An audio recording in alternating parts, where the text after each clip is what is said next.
Hello friends, welcome back to YouTube channel P answer. देखिए friends, Maharashtra state board ने HSC 2021 exam के लिए mathematics का जो क्वेश्चन बैंक तैयार किया है उसमें से हमने अभी तक mathematical logic, matrices, trigonometry function, vectors, line and plane, differentiation, indefinite integration, इन सभी चैप्टर्स के हर एक क्वेश्चन के सॉल्यूशंस को बहुत ही अच्छी तरह से सीखा है। साथ में हमने एप्लीकेशन ऑफ डेरिवेटिव्स इस चैप्टर का क्वेश्चन फर्स्ट, क्वेश्चन सेकंड और क्वेश्चन थर्ड क्वेश्चन बैंक से उन सभी क्वेश्चन के सॉल्यूशंस को बहुत ही अच्छी तरह से सीखा है। आज हम क्वेश्चन नंबर 4, जहां पे हमें शॉर्ट आंसर्स क्वेश्चंस, मतलब 3 मार्क्स के जो क्वेश्चंस हैं, ये 3 मार्क्स के क्वेश्चंस हमें यहां पे दिए और ये क्वेश्चंस आपको सेक्शन सी में पूछे जाएंगे। ओके, देखिए फ्रेंड्स, ड्यू टू कोविड-19 आपके स्कूल कॉलेजेस ठीक से ओपन नहीं हुए थे और ऑनलाइन में भी आपका ठीक तरह से पढ़ाई नहीं हुआ है, तो घबराइए मत, डिस्टर्ब मत रहिए, सिर्फ कंसिस्टेंसी से हमारी पढ़ाई चालू रखिए। फिर चाहे वो किसी भी सब्जेक्ट की हो, फिजिक्स, केमिस्ट्री, बायोलॉजी, मैथमेटिक्स, आपके जो भी सब्जेक्ट है सभी सब्जेक्ट्स की पढ़ाई विद कंसिस्टेंसी, सातत्य अपने पढ़ाई में रखो और अपनी पढ़ाई जारी रखो। डिस्टर्ब मत रहिए, जितना आपसे हो पाता है अच्छी तरह से करने का प्रयास कीजिए। आपका मैथमेटिक्स का पढ़ाई हो चुका होगा। अब हम ये जो क्वेश्चन बैंक के प्रॉब्लम सॉल्व कर रहे हैं, तो ये हमारा फाइनल हैंड रिवीजन है। इन क्वेश्चंस को अगर आप अच्छी तरह से प्रिपेयर करते हो तो यकीन मानिए you will get out of marks, आप 80 मार्क्स यहाँ पे ला सकते हो, क्योंकि ऑप्शन हमें ऑप्शन है, सेक्शन सी रहे, सेक्शन डी रहे या फिर सेक्शन बी। हर एक सेक्शन में सेक्शन ए छोड़ के सेक्शन बी, सेक्शन सी और सेक्शन डी, इन तीनों भी सेक्शंस में हमें ऑप्शंस हैं। तो अच्छी तरह से पढ़ाई कीजिए, किसी भी प्रकार का प्रेशर लेके पढ़ाई नहीं आपको करनी है। अच्छी तरह से फ्री माइंड पढ़ाई कीजिए। आपको पढ़ाई के बारे में, इस सब्जेक्ट के बारे में जो भी दिक्कत है, जो भी प्रॉब्लम है, आप मुझे वीडियो के कमेंट बॉक्स में लिख के ज़रूर भेजिए। मैं निश्चित रूप से आपके हर एक समस्या का हल देने का 100% यहाँ पे प्रयास करूँगा। ठीक है, मैंने वीडियो के डिस्क्रिप्शन में मेरा व्हाट्सअप नंबर भी दे दिया है। आप चाहे तो उस नंबर पे कॉल कर सकते हो, व्हाट्सअप मुझे मैसेज कर सकते हो। मेरा टेलीग्राम ग्रुप है पी आंसर क्लास 12, इस टेलीग्राम ग्रुप को भी अवश्य ज्वाइन कीजिए। उस ग्रुप का लिंक भी मैंने इसी वीडियो के डिस्क्रिप्शन में दे दिया है। आप वहाँ पे भी, उस ग्रुप में भी आपकी जो प्रॉब्लम है वहाँ पे मुझे भेज सकते हो। व्हाट्सअप में मुझे भेज सकते हो या फिर आप मुझे कॉल भी कर सकते हो। इत्मीनान से पढ़ाई कीजिए, अच्छी तरह से पढ़ाई कीजिए। देखिए, प्रतिकूल परिस्थिति में जो आगे बढ़ते हैं वही कुछ नया मकाम पाते हैं। आप देखते हो कि एक बहुत पहाड़ के ऊपर जो पेड़ होते हैं, जहाँ पे बहुत सारा, क्या कहेंगे हम, पत्थर में जो पेड़ उगते हैं, खड़क रहता है वहाँ पे जो पेड़ उगते हैं वो बहुत बड़े आंधी तूफान से भी नहीं टूटते हैं, क्योंकि वो प्रतिकूल परिस्थिति में खुद को ढलते हैं वो। तो उसी प्रकार से ये आपके लिए प्रतिकूल परिस्थिति है। इस परिस्थिति में आप खुद को जितना प्रूव करने का प्रयास करोगे, निश्चित रूप से आप उतने उभरोगे। तो इसलिए अच्छी तरह से प्रिपरेशन कीजिए। मैं आपके लिए 24/7 आपके लिए मैं जुड़ा हूँ। आपको मैथमेटिक्स रिलेटेड जो भी डिफ़िकल्टी है, जो भी समस्या है, प्लीज़ मुझे आप पूछ सकते हो। मेरा व्हाट्सअप नंबर वीडियो के डिस्क्रिप्शन में है, मेरा टेलीग्राम ग्रुप का लिंक वीडियो के डिस्क्रिप्शन में है। आप उस नंबर पे, जो नंबर मैंने प्रोवाइड किया, उस नंबर पे आप मुझे कॉल भी कर सकते हो। बेझिझक आपका जो भी प्रॉब्लम है, आपकी जो भी समस्या है, प्लीज़ आप मुझसे उस रिलेटेड टू मैथमेटिक्स वो प्रॉब्लम आप मुझसे शेयर कर सकते हो। ठीक है, तो देखिए, एप्लीकेशन ऑफ डेरिवेटिव्स ये जो चैप्टर है, ये चैप्टर 9 मार्क्स का चैप्टर है। ठीक है, जिस तरह से एप्लीकेशन, डिफरेंशिएशन और एप्लीकेशन ऑफ डेरिवेटिव्स दोनों भी चैप्टर का वेटेज लगभग सेम है, तो इसलिए हमें इस चैप्टर का प्रिपरेशन अच्छी तरह से करना है। और ध्यान दीजिए कि यहाँ पे जो अब ये 3 मार्क्स के प्रॉब्लम है, ये यहाँ पे हमें कौन कौन से टाइप के प्रॉब्लम करने हैं। एक तो equation of tangent, equation of normal, फिर उसके बाद मैक्सिमा मिनिमा का प्रॉब्लम, फंक्शन इंक्रीजिंग डिक्रीजिंग का फंक्शन प्रॉब्लम। इसी प्रकार के प्रॉब्लम आपको एग्जामिनेशन में पूछे जाते हैं। तो उन सभी प्रकार के प्रॉब्लम को, रेट ऑफ मेजर का प्रॉब्लम रहेगा, तो उन सभी प्रकार के प्रॉब्लम को हम यहाँ पे अच्छी तरह से अब डिस्कस करेंगे। ठीक है, देखिए क्वेश्चन नंबर 1 जो है, find the point on the curve y equals to under root x minus 3 where the tangent is perpendicular to the line 6x plus 3y minus 5 equals to 0। 3 marks का question है। क्या दिया है हमें हमें point find करना है इस कर्व को जो टेंजेंट है, मतलब find the point on the curve y equals to under root x minus 3 where the tangent is perpendicular to the line 6x plus 3y minus 5 equals to 0। तो देखिए यहां पे जो पॉइंट है, तो मतलब यहां पे हमें पॉइंट ऑफ कांटेक्ट फाइंड करना है। टेंजेंट और कर्व इनका जो कॉमन पॉइंट है, जिसे हम पॉइंट ऑफ कांटेक्ट कहते हैं, वो पॉइंट ऑफ कांटेक्ट हमें यहां पे फाइंड करना है। ओके, और हमें इंफॉर्मेशन क्या दी है? Tangent is perpendicular to this line. इसका मतलब इस लाइन का स्लोप, देखिए टेंजेंट और ये लाइन अगर परपेंडिकुलर है तो दोनों के स्लोप का प्रोडक्ट -1 रहेगा। तो इस लाइन का जो स्लोप रहेगा उसका निगेटिव रेसिप्रोकल टेंजेंट का स्लोप रहेगा। ठीक है ना। अब हम पॉइंट किस प्रकार से फाइंड करेंगे? देखिए, बाय कैलकुलस मेथड आप कर्व के इक्वेशन को यूज करके कर्व का स्लोप फाइंड कर सकते हो। ठीक है, इससे भी कर्व के इक्वेशन को यूज करके टेंजेंट का स्लोप फाइंड कर सकते हो। ठीक है ना। कर्व का इक्वेशन यूज करके बाय कैलकुलस मेथड हम टेंजेंट का स्लोप फाइंड करेंगे। With the help of this line हम टेंजेंट का स्लोप फाइंड कर सकते हैं, because tangent is perpendicular to this line. और एक ही टेंजेंट के दो अलग स्लोप तो नहीं रहेंगे, उन दो स्लोप को हम इक्वल लेंगे और ये पूरा यूज करके फिर हम वहां x1 की वैल्यू फाइंड करेंगे, फिर उससे हम y1 की वैल्यू फाइंड करेंगे, मतलब हम पॉइंट्स के कोऑर्डिनेट्स फाइंड करेंगे। तो इस प्रकार से इस प्रॉब्लम को हमें सॉल्व करना है। Okay, now given curve is, देखिए हमें यहां पे कर्व का इक्वेशन क्या दिया है? गिवन कर्व इज, देखिए हमारे पास कर्व का इक्वेशन क्या है? y equals to under root x minus 3। अगर इसे हम डिफरेंशिएट करते हैं तो dy by D X equals to मिलेगा हमें 1/2 under root x minus 3। Very simple. Okay, तो चलिए हम एक पॉइंट कंसिडर करते हैं। Let p x1 comma y1 be the point on the curve. Suppose ये पॉइंट हमने कर्व पे लिया है, on the curve y equals to under root x minus 3 where the tangent is perpendicular,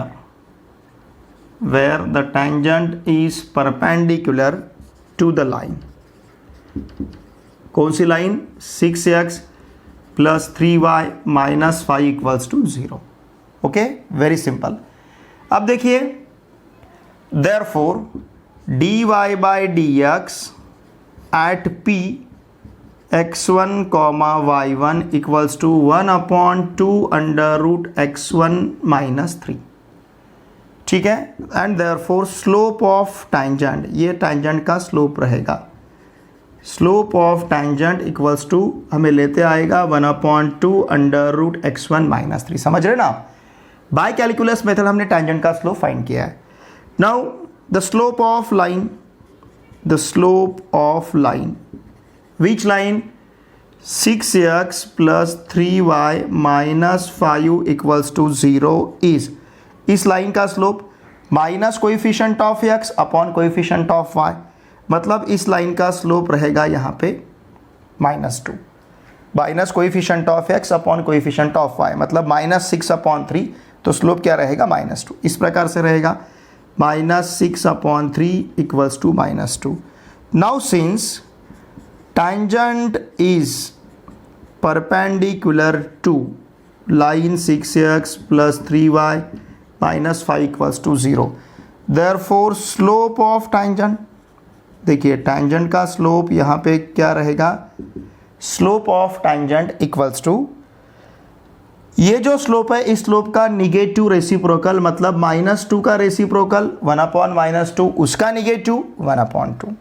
okay, देखिए slope of tangent हमारे पास 1/2 under root x1 minus 3 है, यहाँ पे स्लोप ऑफ टेंजेंट 1/2 है, तो हम ध्यान दीजिए 1/2 equals to 1/2 under root x1 minus 3 ले सकते हैं। अब इसे सॉल्व करके हम x1 y1 के वैल्यू फाइंड कर सकते हैं। ठीक है, ध्यान दीजिए, ये देखिए अगर हमने इसे, यहाँ का 2 कैंसिल होगा। ठीक है ना, ये 2 या फिर ये 2 इधर ट्रांसफर करेंगे, इस टर्म को इधर ट्रांसफर करेंगे, तो under root x1 minus 3 equals to हमें 1 मिलेगा। नाउ स्क्वेयरिंग बोथ साइड्स, दोनों साइड का अगर स्क्वायर लेते हैं तो x माइनस 3 इक्वल्स टू 1 मिलेगा। इसका मतलब x1 equals to 1 plus 3, therefore x1 equals to 4। ओके, सिंस px1 y1 is on the curve, which curve? y equals to under root x minus 3। ये पॉइंट ऑफ कॉन्टैक्ट है, मतलब ये टैंजेंट पे भी प्रेजेंट है और कर्व पे भी प्रेजेंट है। देयरफॉर y1 इक्वल्स टू क्या मिलेगा? अंडर रूट x1 माइनस 3, मतलब अंडर रूट 4 माइनस 3, इसका मतलब under root 1। And therefore y1 equals to 1 का स्क्वायर रूट क्या रहेगा? Plus minus 1। ओके, देखिए जब x1 4 है तब y1 प्लस माइनस 1 है। Therefore the point is, required point जो है, जो पॉइंट हमें पूछा गया है, मैं रिक्वायर्ड लिखता हूँ यहाँ पे, तो बाकी सब लिखने की ज़रूरत नहीं। Therefore the required point is, क्या रहेगा रिक्वायर्ड पॉइंट? जब x1 4 है तब y1 माइनस 1 है, जब x1 4 है तब y1 प्लस 1 है।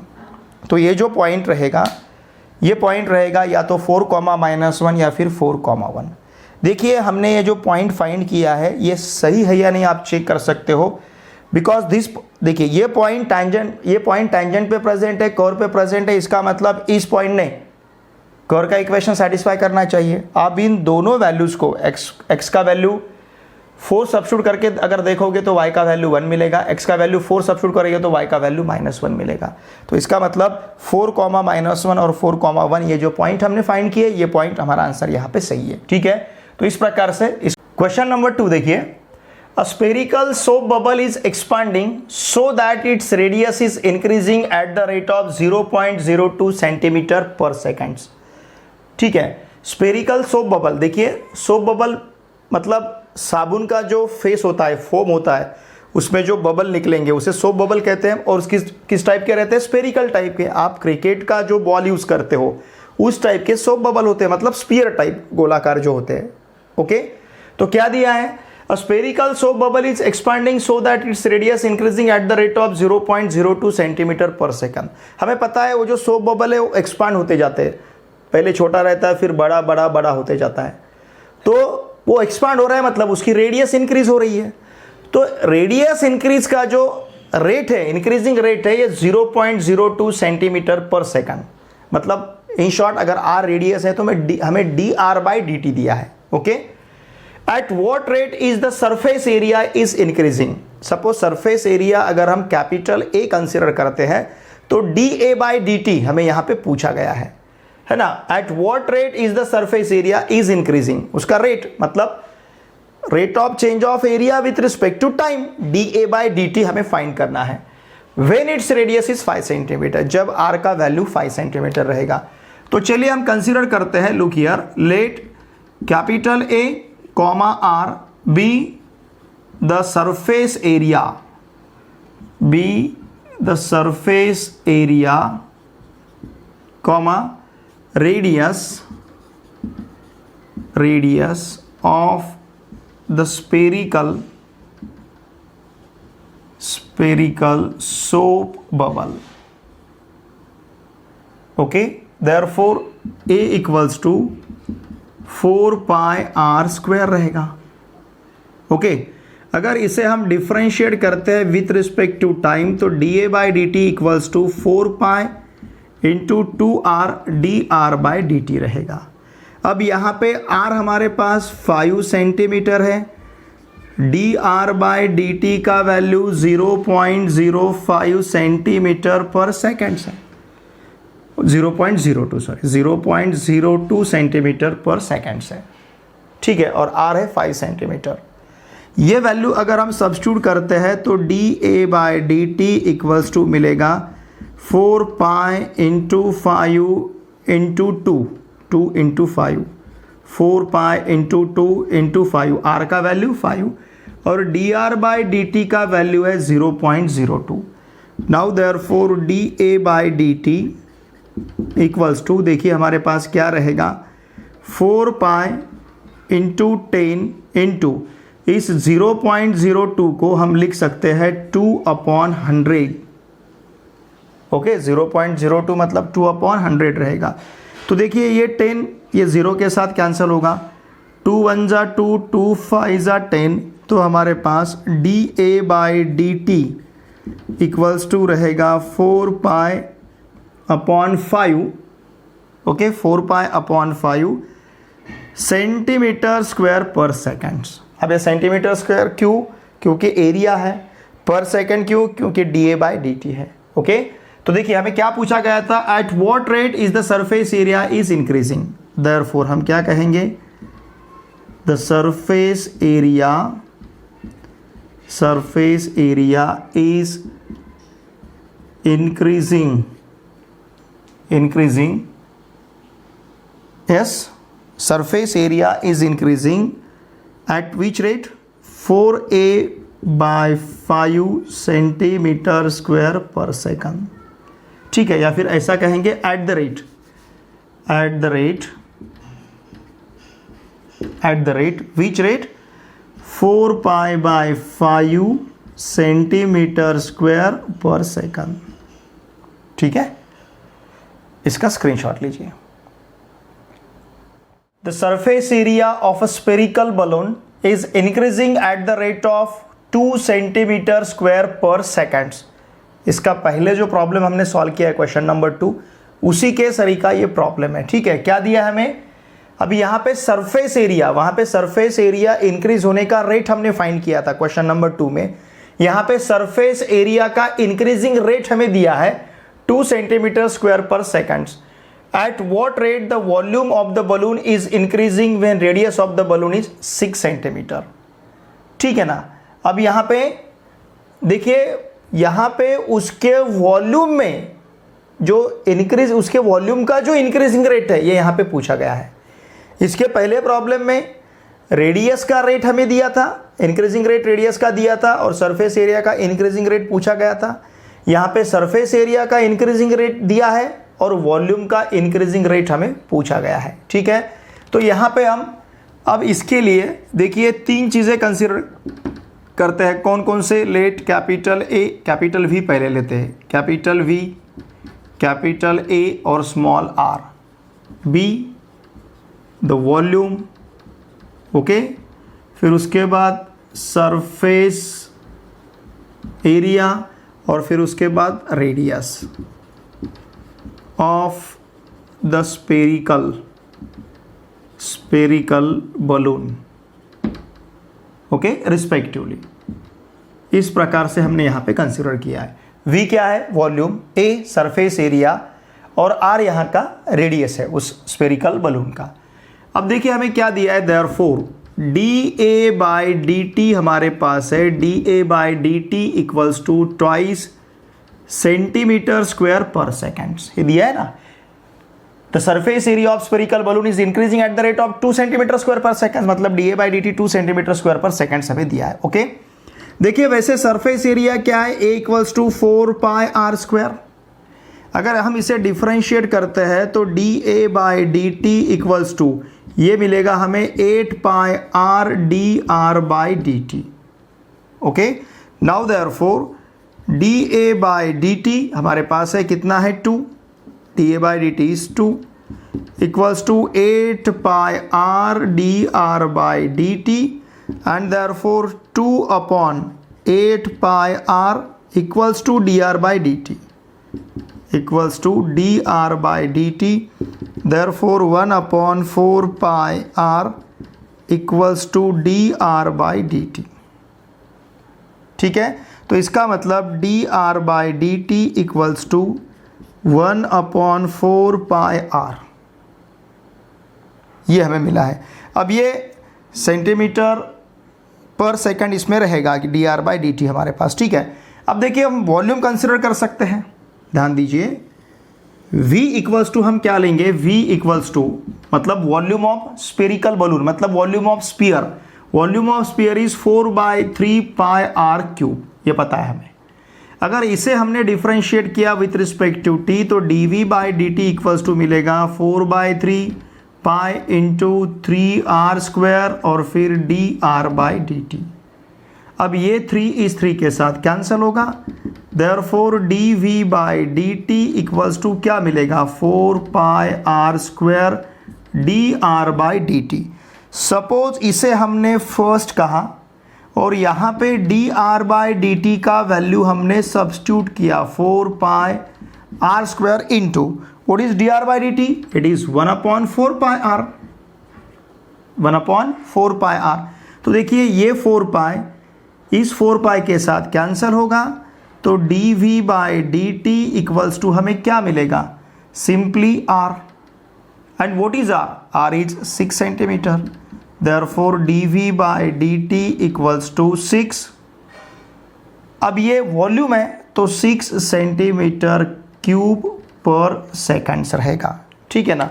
तो इस प्रकार से इसका आंसर हमें मिलेगा 6 सेंटीमीटर क्यूब पर सेकंड्स। ये क्वेश्चन नंबर 3 है, देखिए 6 सेंटीमीटर क्यूब पर सेकंड्स। ओके, फिर क्वेश्चन नंबर 4 देखिए, अ लैडर 10 मीटर। देखिए ये सिंपल है, समझ में आया, कुछ दिक्कत नहीं होगी यहाँ पे, सिर्फ हमने सरफेस एरिया लिया है और फिर हमने वॉल्यूम लिया है। Question number 4, a ladder 10 metre long is leaning against a vertical wall. ध्यान दीजिए, ये वॉल है सपोज, ये वॉल, और लैडर, लैडर मतलब सीढ़ी, वॉल मतलब दीवार, दीवार को लग के सीढ़ी है जिसके ऊपर चढ़ते हैं हम, सीढ़ी, ठीक है ना। A ladder 10 metre long is leaning against a vertical wall, सीढ़ी के ऊपर, ठीक है ना, ये सीढ़ी ऐसी लगी हुई है इस वॉल को। देखिए ये वॉल है सपोज, और इसको हमने ये लैडर ली है, लीनिंग मतलब उसे लग के है, ठीक है। अ लैडर 10 मीटर लॉन्ग, तो इस लैडर की लेंथ हमें 10 मीटर दी है।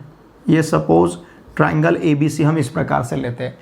If the bottom of the ladder, मतलब ये वाला हिस्सा, अगर ये वाला हिस्सा हम इधर खींचते हैं तो निश्चित रूप से ये ऊपर का हिस्सा जो है नीचे आएगा। देखिए इस प्रकार से है, ठीक है ना, ये ऐसा है। अब ये जैसे जैसे हम इसको खींचते जाएंगे ये नीचे आते जाएगा, समझ रहे हैं ना आप। तो उसी प्रकार से ये बीच का जो डिस्टेंस है B और C के बीच का जो डिस्टेंस, मतलब ये BC जो डिस्टेंस है, ये BC डिस्टेंस बढ़ते जाएगा, ठीक है। ये डिस्टेंस बढ़ते जाएगा लेकिन ये डिस्टेंस कम होते जाएगा, ये ऐसा इतना है, फिर ऐसा नीचे नीचे आते रहेगा, मतलब ये डिस्टेंस, ये वाला हिस्सा कम होते जाएगा लेकिन ये वाला हिस्सा बढ़ते जाएगा। ये सिचुएशन है। देखिए, if the bottom of the ladder is pulled horizontally away from the wall at the rate of 1.2 metre per second, 1.2 metre per second से उसको खींचा जा रहा है, किसे, सीढ़ी को खींचा जा रहा है, वो लैडर को खींचा जा रहा है। Find how fast the top of the ladder is sliding down. इसका जो टॉप है, ये टॉप कौन से रेट पे नीचे आएगा, कितने फास्ट नीचे आएगा, is sliding down the wall when the bottom is 6 metres away, मतलब ये हमें 6 मीटर्स दिया है, ठीक है ना। सपोज इसको हमने अगर x कंसिडर किया तो ये हमें 6 मीटर्स दिया है। अगर इसे सपोज हमने y कंसिडर किया तो देखिए हमें dy/dt फाइंड करना है, what we have to find here, dy/dt, और साथ में यहां हमें dx/dt दिया है, ठीक है ना।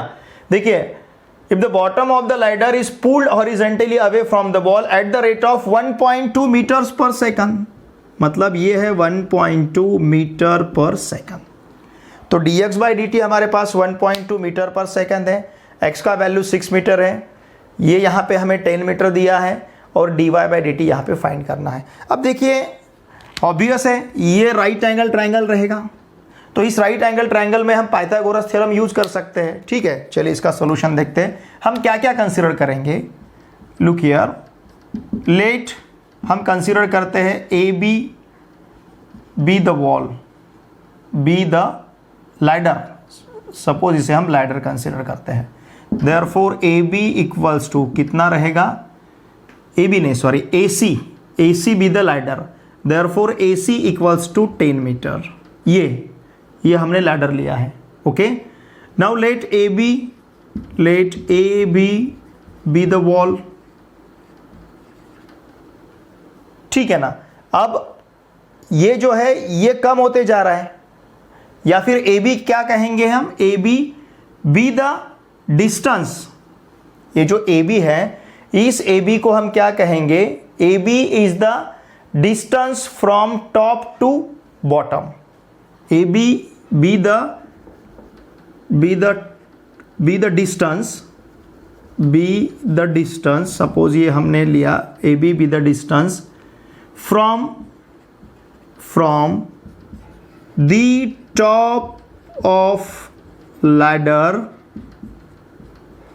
to the a ladder 10 meter long is leaning against a vertical wall if the bottom of the ladder is pulled horizontally away from the wall.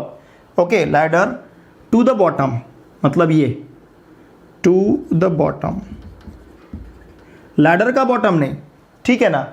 अब ये देखिए यहाँ पे ऐसे कहा गया है हमें ladder when the bottom is 6 meters away from the wall, मतलब ये टू, ये जो टॉप है टू द अर्थ, ऐसा कहेंगे हम, टू द अर्थ। ओके, ये जमीन पे यहाँ पे रेस्ट हुआ है, तो ये ए बी जो है, ए बी सपोज हमने यहाँ वाई कंसिडर किया, let A B equals to y, ठीक है। फिर इसके बाद लेट हम क्या कंसिडर करेंगे, B C be the distance between the wall and the bottom of ladder, ठीक है ना। वॉल और लैडर, इन दोनों के बीच का डिस्टेंस सपोज हमने BC कंसिडर किया, देयरफॉर हम BC equals to x equals to यहाँ पे लेते हैं 6 मीटर। इन, ध्यान दीजिए, इन राइट एंगल्ड ट्राइंगल, कौन सा, ए बी सी, यहाँ पे हमें A B square plus B C square equals to A C square मिलेगा बाय पाइथागोरस थ्योरम। हमने सपोज यहाँ पे पाइथागोरस थ्योरम यूज़ किया। What is A B square, मतलब Y square, B C square X square equals to A C square 10 square, मतलब 100। Therefore Y square plus X कितना है 6, 36 equals to 100 and therefore y square equals to 100 minus 36 equals to 64। इसका मतलब y का value रहेगा 8 metre. तो y हमें 8 metre मिला है। हमें क्या फाइंड करना है, dy बाई डी टी, ठीक है। अब ये dy बाई डी टी हम किस प्रकार से फाइंड करेंगे, नाउ हमारे पास है x square plus y square equals to 100। Therefore इसे अगर विथ रिस्पेक्ट टू t हमने डिफ्रेंशिएट किया तो 2x dx by d t plus 2y dy by d t equals to रहेगा 0, ठीक है ना। अब हमारे पास dx बाई डी टी भी है, देखिए वैल्यू कौन कौन से हमारे पास, x इक्वल्स टू क्या है, x इक्वल्स टू है 6 मीटर, फिर y इक्वल्स टू है 8 मीटर, और ये dx बाई डी टी भी हमें दिया है। dx बाई डी टी कितना है, 1.2 मीटर पर सेकंड्स, 1.2 मीटर पर सेकंड्स। अगर ये वैल्यू हम यहाँ पे सब्स्टिट्यूट करते हैं, 2 इंटू एक्स 6 है इंटू 1.2 प्लस 2y, y का भी वैल्यू है, y है 8, okay, 2 into 8 dy by d t equals to 0। वैसे तो ये 2 तो हम कैंसिल भी कर सकते हैं, ठीक है। 6 इंटू 1.2, देखिए ये जो है ना, ये 2 यहाँ पे कैंसिल ही कर देंगे अगर 2 से डिवाइड करते हैं पूरे टर्म को, या फिर आप इसे इस प्रकार से भी ले सकते हो। देखिए थोड़ा सा ध्यान दीजिए, मैं इसे इस प्रकार से लिखता हूँ, 2 into 8 into d y by d t equals to 2 into 6 into 1.2 with minus sign, ठीक है ना, इक्वल्स टू, ये माइनस साइन है, ठीक है। इसका मतलब dy by d t equals to रहेगा -2 into 6 into 1.2 upon 2 into 8। Now this is equals to, ये 2 इस 2 के साथ कैंसिल होगा। ध्यान दीजिए, सपोज अगर हमने यहाँ पे 4 से डिवाइड किया तो ये 4 2 ज़ा 8, 4 3 ज़ा 12, लेकिन 0.3 रहेगा। फिर इस 2 से यहाँ पे जो हमें 2 मिला है, इस 2 से इसे डिवाइड करेंगे तो ये 3 मिलेगा, 2 3 ज़ा 6, तो ये 3 और यहाँ का 0.3, ये रहेगा 0.9, ठीक है ना, 0.9 मीटर पर सेकंड्स विथ माइनस साइन। अब ये माइनस क्यों, अब यहाँ पे माइनस क्यों मिला है हमें, बिकॉज ये जो डिस्टेंस है ये डिस्टेंस कम होते जा रहा है, ये डिस्टेंस कम होते जा रहा है, इसका मतलब ये माइनस रहेगा, ठीक है। अब यहाँ पे रिजल्ट लिखना है, मैं ये पूरा इसके नीचे रिजल्ट लिखता हूँ, जगह नहीं है मेरे पास, ठीक है ना। ये रिजल्ट हमें लिखना है। देखिए रिजल्ट अब क्या रहेगा, हमें क्या पूछा गया है, how fast the top of ladder is sliding, therefore the top of ladder is sliding down, okay, sliding down at the rate, कौन सा रेट, 0.9 मीटर पर सेकंड। एक बार मुझे देखने तो आपको दिख रहा है, थोड़ा सा इसको मैं नीचे करता हूँ, ठीक है ना, इसे थोड़ा सा नीचे लेता हूँ, ओके चलेगा, अब आपको दिखेगा, ओके। देखिए मैंने क्या लिखा है यहाँ पे, the top of ladder is sliding down at the rate of 0.9 metre per second. अब ये निगेटिव लिखने की जरूरत नहीं क्योंकि डाउन हो रहा है, ठीक है ना, डाउन है तो निगेटिव लिखने की यहाँ पे जरूरत नहीं रहेगी, तो हमने डाउन वर्ड यूज ही किया है, तो 0.9 मीटर पर सेकंड्स रहेगा, ठीक है। इसका स्क्रीनशॉट लीजिए। नंबर 5 और क्वेश्चन नंबर 6 दोनों भी लगभग सेम ही है। देखिए क्वेश्चन नंबर 5 में हमें क्या दिया है, find the value of x for which the function f of x equals to x cube minus 6x square minus 36x plus 7 is strictly increasing. ये इंक्रीजिंग या डिक्रीजिंग, ये तभी हम कह सकते हैं जब फंक्शन का फर्स्ट डेरिवेटिव हम फाइंड करेंगे। फर्स्ट डेरिवेटिव ग्रेटर दैन 0 रहेगा तो इंक्रीजिंग, लेस दैन 0 रहेगा तो डिक्रीजिंग, ओके। तो चलिए यहाँ पे पहले हम f ऑफ x कंसीडर करते हैं, ओके। देखिए क्या है हमारे पास f ऑफ x यहाँ पे, now f of x equals to x cube minus 6x square minus 36x plus 7। इसका अगर हमने फर्स्ट डेरिवेटिव फाइंड किया तो ये मिलेगा 3x square minus 12x minus 36। अब सपोज यहाँ से अगर हम 3 बाहर लेते हैं तो ब्रैकेट में x square minus 4x minus 9 रहेगा, okay. And therefore f dash of x equals to 3, ठीक है। इसके अब हमें फैक्टर्स लेने हैं, सॉरी 9 नहीं, ये 3 है, तो ये यहाँ पे 12 रहेगा, 3 लिया है हमने बाहर, 4 नहीं, x square minus 4x minus 12। अब इसके हमें फैक्टर्स लेने हैं। देखिए इसके फैक्टर्स हमें इस प्रकार से मिलेंगे, x माइनस 6 और x प्लस 2, x माइनस 6, देखिए माइनस 12 है, माइनस 12 के हमें ऐसे फैक्टर्स चाहिए 2 जिसका सम माइनस 4 हो, प्रोडक्ट माइनस 12 हो, तो माइनस 6 प्लस 2 का सम माइनस 4, माइनस 6 इंटू 12 2, ये माइनस 12 रहेगा, ठीक है। अब हमें क्या दिया है, हमें x का वैल्यू तो फाइंड करना है जब f of x strictly increasing, since ध्यान दीजिए, since f of x is strictly increasing, अगर f ऑफ x इंक्रीजिंग है तो इसका मतलब इसका फर्स्ट डेरिवेटिव ग्रेटर दैन 0 चाहिए। इसका मतलब 3 into x minus 6 into x plus 2 greater than 0 चाहिए। इसका मतलब x minus 6 into x plus 2 greater than 0 चाहिए। 3 अगर ट्रांसफर किया हमने इधर तो 0/3 0 मिलेगा। अब ये ग्रेटर दैन 0 कब पॉसिबल है, लुक हियर, ये यहाँ पे 2 केसेस अराइजेस होंगे। ये x minus 6 into x minus 2 greater than 0 कब पॉसिबल है, ये तब पॉसिबल है जब x माइनस 6, देखिए इन दोनों का प्रोडक्ट पॉजिटिव तब पॉसिबल है या तो दोनों पॉजिटिव रहेंगे या फिर दोनों निगेटिव रहेंगे। मतलब x minus 6 greater than 0 and x minus 2 greater than 0, okay. और क्या रहेगा, x minus 6 less than 0 and x plus 2 है, sorry x plus 2 less than 0, ये x प्लस 2 है ना, x प्लस 2 लेना चाहिए हमने। x minus 6 greater than 0 and x plus 2 greater than 0, मतलब दोनों पॉजिटिव रहेंगे या फिर दोनों निगेटिव रहेंगे, क्योंकि negative into negative positive, positive into positive is positive.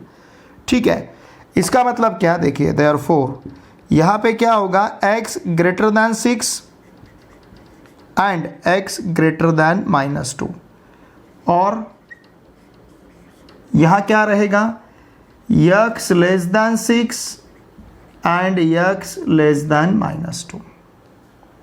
Okay, situation क्या है देखिए, यहाँ का x 6 से छोटा है माइनस इन्फिनिटी तक, यहाँ का x -2 से छोटा है माइनस इन्फिनिटी तक, तो दोनों में कॉमन पोर्शन क्या रहेगा, लुक हियर, सपोज यहाँ पे मैंने 6 लिया है, यहाँ -2, ये -1 0 1 2, ओके, इस प्रकार से।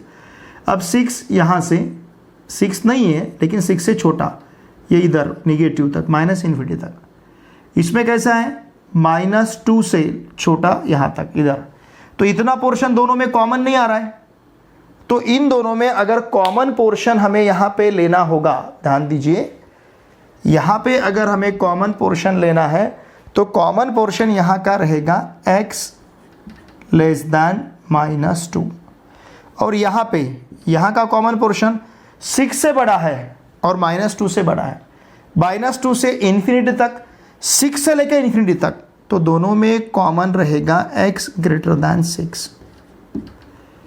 तो अगर f of x strictly increasing है तो यहाँ का x किस प्रकार से रहना चाहिए, x ग्रेटर दैन 6 और x लेस दैन -2। चाहे तो आप इसे इस प्रकार से भी ले सकते हो, x less than -2 and x greater than 6। ठीक है, जब स्ट्रिक्टली इंक्रीजिंग है। क्वेश्चन नंबर 6 में सेम वैसा ही है, सिर्फ यहाँ पे इंक्रीजिंग, स्ट्रिक्टली इंक्रीजिंग की जगह मोनोटोनिकली डिक्रीजिंग दिया है। ओके, यहाँ का f ऑफ x देखिए हमारे पास क्या है, f of x equals to x cube plus 12x square plus 36x plus 6। अगर फर्स्ट डेरिवेटिव हम यहाँ पे लेते हैं तो x क्यूब का derivative 3x square, 12x square का डेरिवेटिव 24x, 36x का डेरिवेटिव 36 और प्लस 6 का डेरिवेटिव 0। यहाँ से सपोज अगर हम 3 बाहर लेते हैं तो ब्रैकेट में x square plus 8x plus 12 रहेगा।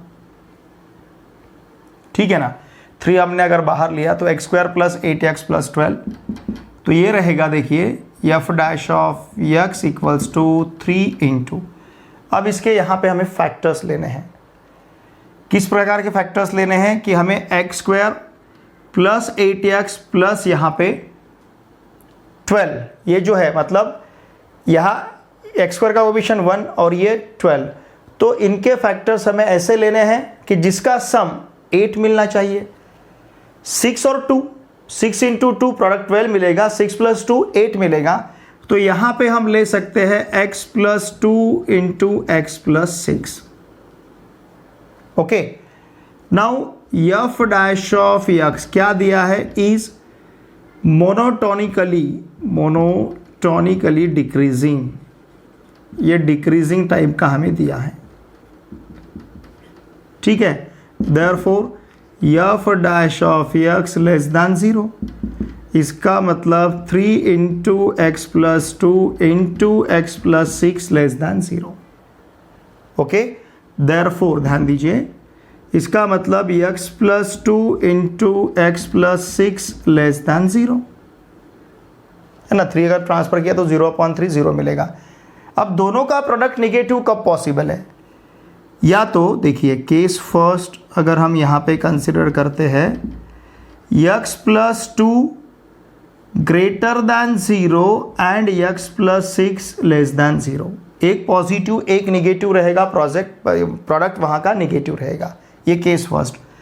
सिमिलरली केस सेकंड हम किस प्रकार से कंसिडर कर सकते हैं, देखिए हमने ये पॉजिटिव लिया, ये निगेटिव लिया, अब ये निगेटिव लेते हैं और इसको हम पॉजिटिव लेते हैं।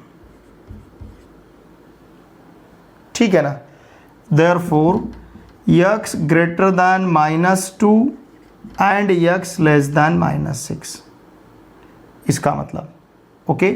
यहाँ पे x less than -2 and x greater than -6,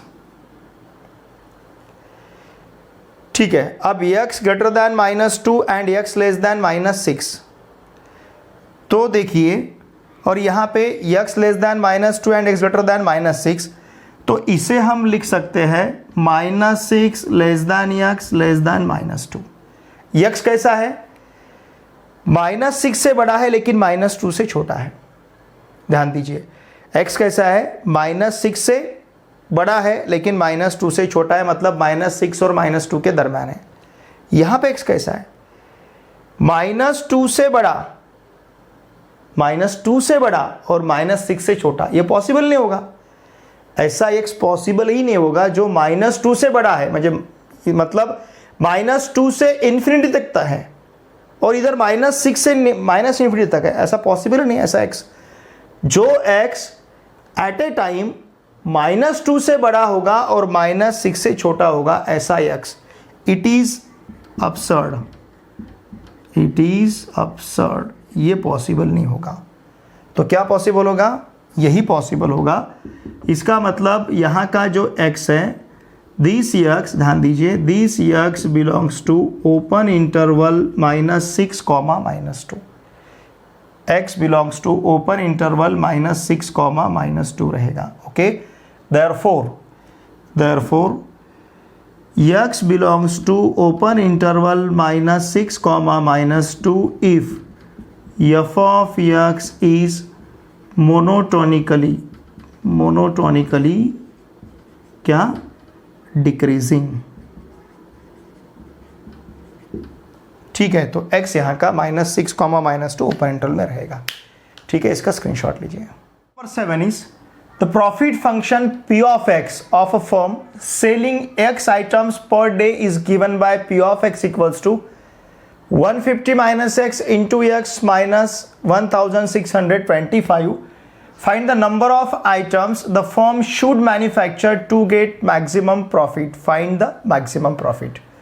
Look here, ये प्रॉब्लम जो है, ये प्रॉब्लम मैक्सिमाइज का प्रॉब्लम है। मैक्सिमम और मिनिमम, ये जो कंसेप्ट हमने सीखा है एप्लीकेशन ऑफ डेरिवेटिव चैप्टर में, मैक्सिमम फंक्शन हम कब कहते हैं? जब फंक्शन का फर्स्ट डेरिवेटिव 0 रहेगा, सेकंड डेरिवेटिव लेस देन 0 रहेगा, तो particular that point function is maximum. जब फर्स्ट डेरिवेटिव इक्वल टू 0 रहेगा और सेकंड डेरिवेटिव ग्रेटर देन 0 रहेगा, तो फंक्शन का मिनिमम वैल्यू रहेगा एट दैट पर्टिकुलर पॉइंट। तो ये हमने मैक्सिमम और मिनिमम का कंसेप्ट इस प्रकार से सीखा है।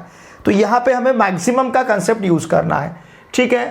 अब यहाँ पे the profit function p of x of a firm selling x items per day is given by, तो देखिए x आइटम का हमें प्रॉफिट फंक्शन यहाँ पे दिया है p of x equals to 150 minus x into x minus 1625। चलिए इसे हम f of x कंसिडर करते हैं। 150 minus x into x minus 1625, इसका मतलब f of x equals to रहेगा 150x minus x square minus 1625। तो f of x equals to, ठीक है ना, इसे ऐसा लिखेंगे हम minus x square plus 150x minus 1625। इसका अगर हम फर्स्ट डेरिवेटिव लेते हैं f डैश ऑफ x, तो ये रहेगा माइनस 2x प्लस 150 और माइनस 1625 का डेरिवेटिव 0 रहेगा। उसी प्रकार से f double dash of x यहाँ पे हमें -2 मिलेगा। माइनस 2x का डेरिवेटिव -2, 150 का डेरिवेटिव 0। फॉर एक्सट्रीम वैल्यूज़, मतलब जब हमें मैक्सिमा मिनिमा फाइंड करना है, एक्सट्रीमिटीज़ फाइंड करना है, तो फॉर एक्सट्रीम वैल्यूज़ हम क्या लेते हैं? f dash of x equals to 0। इसका first derivative minus 2x plus 150 equal to 0, इसका मतलब minus 2x equals to minus 150, therefore x equals to minus 150 upon minus 2, इसका मतलब x इक्वल्स टू 75। ओके, ध्यान दीजिए x का वैल्यू हमें क्या मिला है? 75। तो हम f डबल डैश ऑफ 75 अगर यहाँ पे फाइंड करेंगे, ठीक है ना, हमने फर्स्ट डेरिवेटिव 0 लिया है, तो x इक्वल्स टू 75 के लिए देखिए x इक्वल्स टू 75 जो है फर्स्ट डेरिवेटिव 0 लेके हमें 75 मिला है। अब लुक हियर, इस वैल्यू के लिए ग्रेटर दैन, देखिए एफ डबल डैश ऑफ 75 के लिए, मतलब इसी वैल्यू के लिए 75 के लिए फर्स्ट डेरिवेटिव 0 है और 75 के लिए सेकंड डेरिवेटिव -2 मतलब लेस दैन 0 है। ठीक है ना, 75 इस वैल्यू के लिए फर्स्ट डेरिवेटिव 0 है, एफ डैश ऑफ 75 0 है, एफ डबल डैश ऑफ 75 -2 मतलब लेस दैन 0 है। देयरफॉर हम क्या कहेंगे, F of x is maximum. Okay, that is profit is maximum. Profit is maximum कहाँ, एट x इक्वल्स टू 75।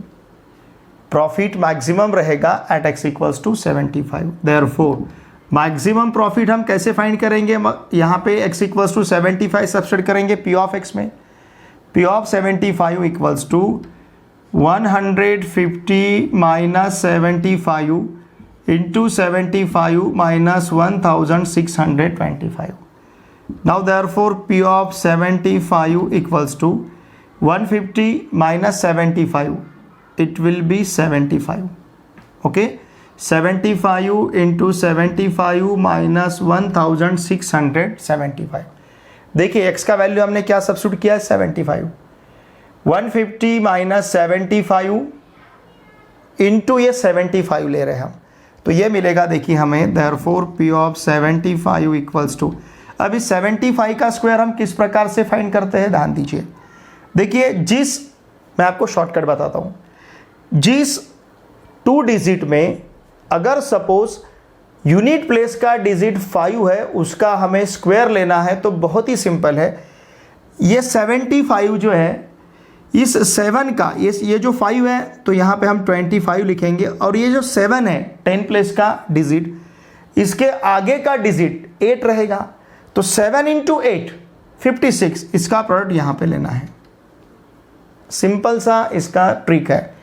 ये जो 5 है, 5 का स्क्वायर 25 लिखा है, और 7 के आगे का डिजिट क्या है, 8 है, तो 7 इंटू 8 56, तो 75 का स्क्वायर 5625। चाहे तो आप 45 का देख सकते हो, 5 का स्क्वायर 25 लिख लेना है, और 4 के आगे का डिजिट 5 है, तो 4 इंटू 5 दोनों का प्रोडक्ट 20।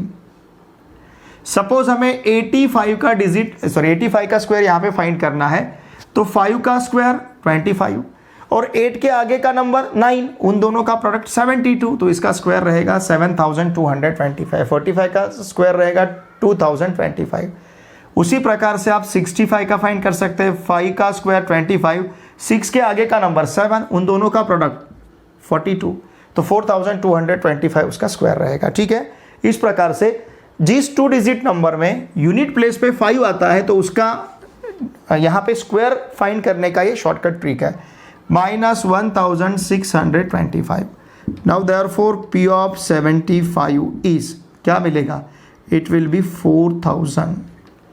तो मैक्सिमम प्रॉफिट क्या रहेगा, therefore the maximum profit is ₹4000। ठीक है, मैक्सिमम प्रॉफिट कितना रहेगा, ₹4000।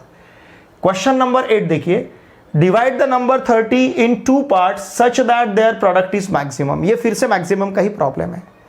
हमें 30 इस नंबर को ऐसे 2 पार्ट में डिवाइड करना है, दोनों का प्रोडक्ट मैक्सिमम रहना ही चाहिए, मतलब उन दो पार्ट का प्रोडक्ट, जैसे सपोज एक पार्ट 10 है, दूसरा पार्ट 20, इस प्रकार से, मतलब 30 के हमें ऐसे 2 पार्ट फाइंड करने हैं जिन 2 पार्ट का प्रोडक्ट मैक्सिमम रहना चाहिए। ठीक है, तो चलिए हम क्या कंसीडर करते हैं, देखिए, let x be one of the part of 30। Suppose 30 का एक पार्ट क्या है, x है, therefore other part is एक पार्ट 10 रहा तो दूसरा 20, कैसा फाइंड करेंगे, 30 - 10। एक पार्ट सपोज 15 रहा तो दूसरा 15, कैसे फाइंड करेंगे, 30 - 15। एक पार्ट 12 रहा, दूसरा कितना रहेगा, 18, कैसा फाइंड करेंगे, 30 - 12। ठीक है ना। तो एक पार्ट अगर x है तो दूसरा कितना रहेगा 30 माइनस एक्स, उसमें से माइनस करना पड़ेगा 30 से। इन दोनों का सम हमें 30 मिलना चाहिए। देखिए x और 30 माइनस एक्स का सम हमें 30 मिलेगा। देयरफॉर अदर पार्ट इज क्या रहेगा 30 माइनस एक्स। नाउ लेट हम यहाँ पे कंसिडर करते हैं suppose F of x is x into 30 minus x, उन दोनों का प्रोडक्ट। ये उन दोनों का प्रोडक्ट ही हमें यहाँ पे मैक्सिमम चाहिए, मतलब इसका फर्स्ट डेरिवेटिव 0 और सेकंड डेरिवेटिव लेस देन 0। अब देखिए ये रहेगा एफ ऑफ एक्स हमारे पास 30x माइनस एक्स स्क्वायर।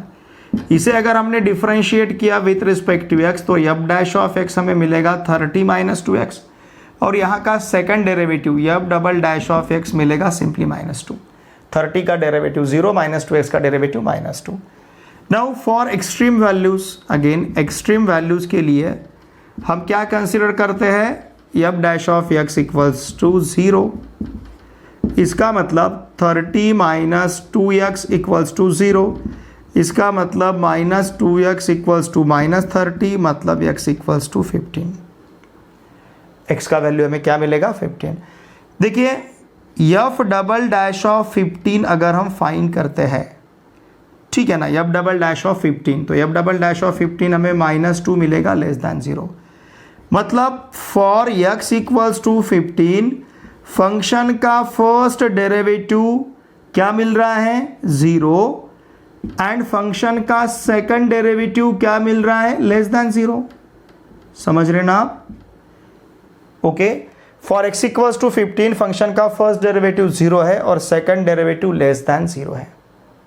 ठीक है, इसका मतलब क्या, देयरफॉर हम क्या कहेंगे, देयरफॉर ध्यान दीजिए, therefore f of x is maximum at x equals to 15। यहाँ का जो एफ ऑफ एक्स है मैक्सिमम रहेगा at x equals to 15। Therefore the required two parts of 30 are 15 and 15, so that the product of two parts is maximum। 15 और 15 ऐसे दो part रहेंगे 30 के कि जिनका प्रोडक्ट यहाँ पे divide the number 30 into 2 parts such that their product is maximum। therefore the required two parts of 30 are 15 and 15, so that their product, ऐसा ही कह सकते हैं हम, so that their product is maximum। तो उनका प्रोडक्ट वहां पे क्या रहेगा। नंबर 4 का लास्ट एग्जाम्पल नंबर 9। ठीक है, प्रॉब्लम नंबर 9 देखिए क्या दिया है। A wire of length 36 meters is bent in the form of a rectangle. Find its dimension if the area of rectangle is maximum। ये भी मैक्सिमम का ही प्रॉब्लम है। ठीक है, मतलब फर्स्ट डेरिवेटिव 0 और सेकंड डेरिवेटिव लेस देन 0। देखिए 36 metre length का एक वायर है।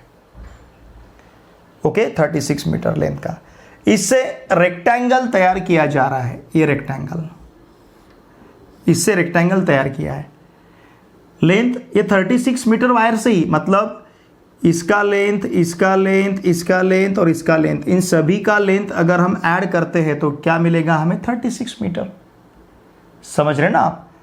तो एक ऐसा रेक्टेंगल हमें तैयार करना है जो किससे बनाना है, 36 मीटर लेंथ के वायर से। तो सपोज अगर हमने डायमेंशंस यहाँ पे x और y कंसिडर किए रेक्टेंगल के, ओके, रेक्टेंगल के डायमेंशन सपोज हमने x और y यहाँ पे कंसिडर किए, तो देखिए हमें क्या मिलेगा। Let x and y be the dimensions of rectangle. हम सपोज ये कंसिडर करते हैं x and y with the dimensions of rectangle. तो इसका मतलब therefore perimeter of rectangle equals to हमें क्या मिलेगा 2x + 2y। ओके और ये 2x plus 2y equals to हम कंसिडर कर सकते हैं 36। इसका मतलब x plus y equals to 18, इसका मतलब y equals to 18 minus x. Now area of rectangle, देखिए रेक्टेंगल का एरिया हमें मिलेगा लेंथ इंटू ब्रीड्थ मतलब x इंटू वाई। ओके, अब ये जो y है इस y को हम सब्स्टिट्यूट करते हैं 18 minus x, therefore f of x equals to x into 18 minus x. ये हमने यहाँ पे f ऑफ x कंसिडर किया है, ठीक है। तो इसका फर्स्ट डेरिवेटिव मतलब f डैश ऑफ x, एक बार f ऑफ x फाइंड करते हैं, f of x equals to 18x minus x square, therefore f dash of x रहेगा 18 minus 2x and therefore f double dash of x रहेगा -2, ठीक है। Now for extreme values ध्यान दीजिए, for extreme values के लिए हम फर्स्ट डेरिवेटिव 0 लेते हैं, मतलब 18 माइनस 2x का 18 माइनस 2x इक्वल्स टू हमें 0 लेना है। इसका मतलब -2x इक्वल्स टू -18, मतलब x इक्वल्स टू -18 अपॉन -2 मतलब x equals to 9। Okay, for x equals to 9 अगर हम f double dash of 9 find करते हैं, f डबल डैश ऑफ 9, यहाँ पे x का वैल्यू अगर 9 सब्स्टिट्यूट करते हैं तो ये हमें -2 मिलेगा which is less than 0। Therefore देखिए हम क्या कहेंगे, therefore f of x is maximum for x equals to, या फिर ऐसा कहेंगे हम, look here, for x equals to 9 हमें फर्स्ट डेरिवेटिव इक्वल टू 0 मिल रहा है, सेकंड डेरिवेटिव लेस दैन 0 मिल रहा है। x 9 है तो फर्स्ट डेरिवेटिव 0 है, सेकंड डेरिवेटिव लेस दैन 0 है, देयरफॉर हम क्या कहेंगे, f of x is maximum at x equals to 9। Okay, इसका मतलब इस रेक्टेंगल का एरिया मैक्सिमम रहेगा, क्योंकि f ऑफ x क्या है, एरिया ऑफ रेक्टेंगल। इस रेक्टेंगल का एरिया मैक्सिमम रहेगा जब x क्या रहेगा, 9। तो अब x 9 है तो y क्या रहेगा, देखिए y इक्वल्स टू क्या है, 18 minus x equals to 18 minus 9 equals to 9।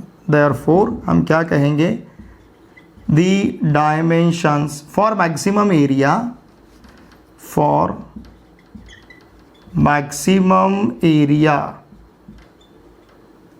the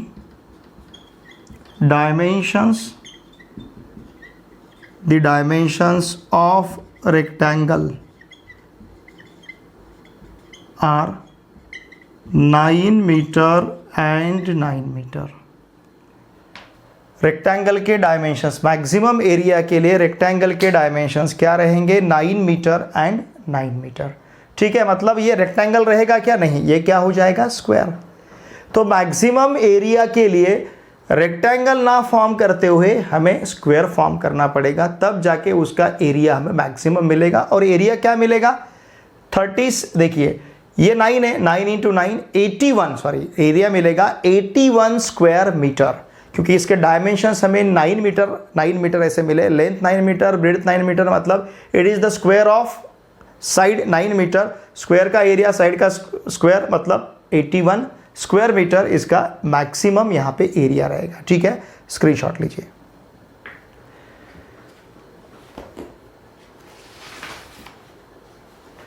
okay, देखिए फ्रेंड्स, आज के इस वीडियो लेक्चर में हमने ये एप्लीकेशन ऑफ डेरिवेटिव्स इस चैप्टर से क्वेश्चन बैंक में से, स्टेट बोर्ड ने हमें जो क्वेश्चन बैंक प्रोवाइड किया है, तैयार किया है स्टेट बोर्ड ने, तो उस क्वेश्चन बैंक से हमने 4th नंबर का जो शॉर्ट आंसर का क्वेश्चन था, जिसमें ईच क्वेश्चन फॉर 3 मार्क्स के लिए हमें दिया था, तो इनमें से 9 के 9 क्वेश्चंस, पूरे 9 क्वेश्चंस के सॉल्यूशंस को हमने आज के इस वीडियो लेक्चर में बहुत ही अच्छी तरह से सीखा है। देखिए स्टूडेंट्स, अच्छी तरह से पढ़ाई कीजिए। मुझे पता है ड्यू टू कोविड-19 आप सभी लोग डिस्टर्ब हो चुके हो, डिस्टर्ब नहीं होना है। सभी मतलब सभी नहीं, बहुत कम लोग डिस्टर्ब हो चुके होंगे। बहुत सारे लोग तो पढ़ाई भी कर रहे होंगे। अगर आप पढ़ाई नहीं कर रहे हैं तो प्लीज़ पढ़ाई कीजिए, क्योंकि कंसिस्टेंसी आपको अच्छा आउटपुट देगी। या आपका आज का पढ़ाई आपको सिर्फ 12th के बोर्ड्स के मार्क्स के लिए इम्पॉर्टेंट है, ऐसा नहीं है। ये पढ़ाई आपके फ्यूचर के लिए भी बहुत इंपॉर्टेंट है। आज आप ठीक तरह से पढ़ोगे, अच्छी पढ़ाई करोगे, तो on the basis of 12th आप कहीं पे भी फ्यूचर में कहीं पे भी एडमिशन लेते हो तो वहाँ पे भी आप अच्छा स्कोर कर पाओगे, उस फील्ड में खुद को मेंटेन कर पाओगे, खुद का प्रोग्रेस वहाँ पे आप मेंटेन कर पाओगे। इसलिए हमें 12th का पढ़ाई करना बहुत ज़रूरी है। ओके, भले ही ड्यू टू कोविड-19 आपके स्कूल कॉलेजेस ठीक तरह से ओपन नहीं हुए थे, ऑफलाइन क्लासेस आपके ठीक तरह से नहीं हुए थे, ऑनलाइन क्लासेस भी आपके ठीक तरह से नहीं हुए होंगे शायद, लेकिन हम जुड़े आपके लिए। हम आपका विथ कंसिस्टेंसी ऑनलाइन क्लास यहाँ पे ले रहे हैं। तो आपको हमारे साथ जुड़ना है। आपको जो दिक्कत है, जो समस्या है, जो डाउट है, जो प्रॉब्लम है, आप कभी भी 24/7 हमें पूछ सकते हैं। मैंने इसी वीडियो के डिस्क्रिप्शन में मेरा व्हाट्सअप नंबर दे दिया है। मेरा टेलीग्राम ग्रुप का लिंक भी इसी वीडियो के डिस्क्रिप्शन में है। मेरा टेलीग्राम ग्रुप अवश्य ज्वाइन कीजिए। 12th PN सर क्लास 12 इस नाम का जो टेलीग्राम ग्रुप है, इस ग्रुप को अवश्य ज्वाइन कीजिए। ज़्यादा से ज़्यादा बच्चे उस ग्रुप में आने चाहिए, क्योंकि वहाँ पे हम बहुत ज़्यादा कम्युनिकेट करते हैं। आपकी जो दिक्कत है वो दिक्कतें आप डायरेक्टली मेरे सामने वहाँ पे रिप्रेजेंट कर सकते हो, उसके ऊपर मैं आपको सॉल्यूशन दे सकता हूँ। सब्जेक्ट रिलेटेड या फिर आपके स्टडी रिलेटेड जो भी आपको प्रॉब्लम है तो प्लीज़ आप मुझे पूछ सकते हो। स्टडी रिलेटेड एनी सब्जेक्ट आप मुझे पूछ सकते हो। और मैथमेटिक्स की अगर आपको कुछ दिक्कत है, कुछ प्रॉब्लम है, तो आप मुझे बेझिझक कभी भी पूछ सकते हो। मैं 100% आपके हर एक डाउट को सॉल्व करूँगा, 100%। ठीक है, लेकिन इसके लिए आपने मेरे साथ कम्युनिकेट करना ज़रूरी है। वीडियो देखे बाद वीडियो देखे बाद देखिए फ्रेंड्स, कमेंट किया कीजिए। हमें पता तो चलना चाहिए ना कि जिनके लिए हम ये वीडियो अपलोड कर रहे हैं उनको ये वीडियो कैसी लग रही है। हम आपके लिए वीडियो बना रहे हैं, आपके लिए हम ये पूरा दिलो जान से यहाँ पे जुटे हुए हैं, और अगर आपकी तरफ से ही कमेंट नहीं आ रहे तो हमें पता कैसा चलेगा कि आप किस प्रकार से आपको ये वीडियो कैसा लगता है। तो प्लीज़ वीडियो देखे बाद कमेंट कीजिए, लाइक किया कीजिए वीडियो देखे बाद, ठीक है ना। और इन वीडियोज़ को आपके फ्रेंड के साथ अवश्य शेयर कीजिए, ठीक है। हम आपके लिए दिलो जान से जुड़े हैं, बहुत अच्छी तरह से हम आपके लिए काम कर रहे हैं। तो आपका भी फ़र्ज़ है, आपने भी हमें कोऑपरेट करना चाहिए। आपने भी इन वीडियोज़ को आपके फ्रेंड के साथ शेयर करना चाहिए। आपके जितने भी व्हाट्सएप के ग्रुप होंगे 12th रिलेटेड, जो भी टेलीग्राम ग्रुप होंगे, मैं तो ये कहता हूँ कि मुझे भी आपके व्हाट्सएप के ग्रुप में ऐड कीजिए। जो आपका कॉलेज का ग्रुप होगा, टेलीग्राम ग्रुप होगा, आपका कॉलेज का होगा, फ्रेंड्स का होगा, या फिर क्लास 12 का टेलीग्राम ग्रुप होगा, मैथमेटिक्स रिलेटेड टेलीग्राम ग्रुप होगा, व्हाट्सएप ग्रुप होगा, तो उसमें मुझे भी ऐड कीजिए। वहाँ पे मैं डायरेक्टली आपसे कम्युनिकेट कर पाऊँगा, ठीक है ना। हम यही चाहते हैं कि आपको किसी भी प्रकार का डाउट ना रहे। एक 12th के एग्ज़ाम्स को लेके आप टेंस में ना रहे, आप अंडर प्रेशर ना रहे, ये हम चाहते हैं। तो इसके लिए हम आपके साथ 24/7 हैं। सिर्फ आपने हमारे साथ ठीक तरह से जुड़े रहना बहुत ज़रूरी है, ठीक है। चलिए अब हम मिलते हैं नेक्स्ट वीडियो लेक्चर में। Thanks for watching.